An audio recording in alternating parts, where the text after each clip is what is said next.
சலாத்துன் 3 காரியங்கள் யாரிடத்தில் இருக்கிறதோ அவர் வஜத ஹலாவத்தில் ஈமான், ஈமானியுடைய சுவையை பெற்று விடுகிறார். முதல் விஷயம் என்ன தெரியுமா?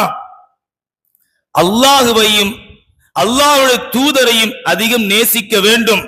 அவர்தான் ஈமானுடைய சுவையை அனுபவித்தவர் என்பதாக நபிகள் பெருமானார் ஸல்லல்லாஹு அலைஹி வஸல்லம் சொல்லுவார்கள்.